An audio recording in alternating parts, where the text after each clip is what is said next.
of Marcus Aurelius. Translation by George Long. Narrated by Robin Homer. Book 1. Debts and Lessons. 1. From my grandfather Verus I learned good morals and the government of my temper. 2. From the reputation and remembrance of my father, modesty and a manly character. 3. From my mother, piety and beneficence, and abstinence, not only from evil deeds, but even from evil thoughts, and further, simplicity in the way of living, far removed from the habits of the rich. 4. From my great-grandfather, not to have frequented public schools, and to have had good teachers at home, and to know that on such things a man should spend liberally. 5.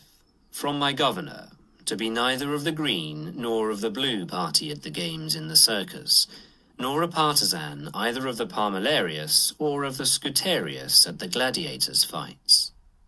From him, too, I learned endurance of labour, and to want little, and to work with my own hands, and not to meddle with other people's affairs, and not to be ready to listen to slander. 6.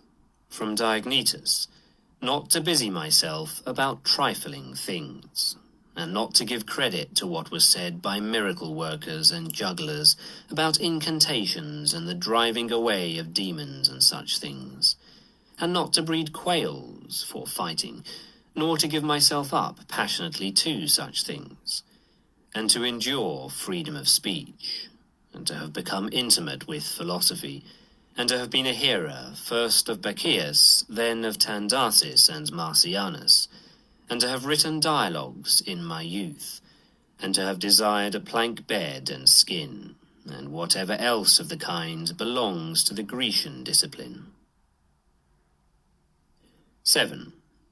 From Rusticus I received the impression that my character required improvement and discipline, and from him I learned not to be led astray to sophistic emulation, nor to writing on speculative matters, nor to delivering little hortatory orations, nor showing myself off as a man who practices much discipline, or does benevolent acts in order to make a display, and to abstain from rhetoric and poetry and fine writing, and not to walk about in the house in my outdoor dress, nor to do other things of the kind, and to write my letters with simplicity, like the letter which Rusticus wrote from Sinuessa to my mother. And with respect to those who have offended me by words or done me wrong, to be easily disposed to be pacified and reconciled as soon as they have shown a readiness to be reconciled, and to read carefully, and not to be satisfied with a superficial understanding of a book, nor hastily to give my assent to those who talk overmuch, and I am indebted to him for being acquainted with the discourses of Epictetus, which he communicated to me out of his own collection. 8.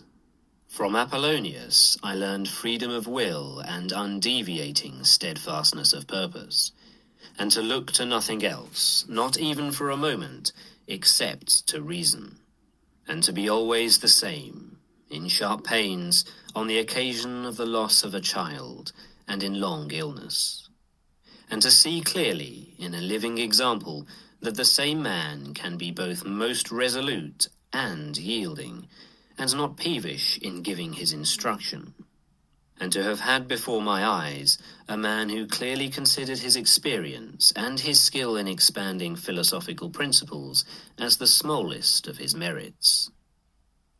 And from him I learned how to receive from friends what are esteemed favours, without being either humbled by them or letting them pass unnoticed.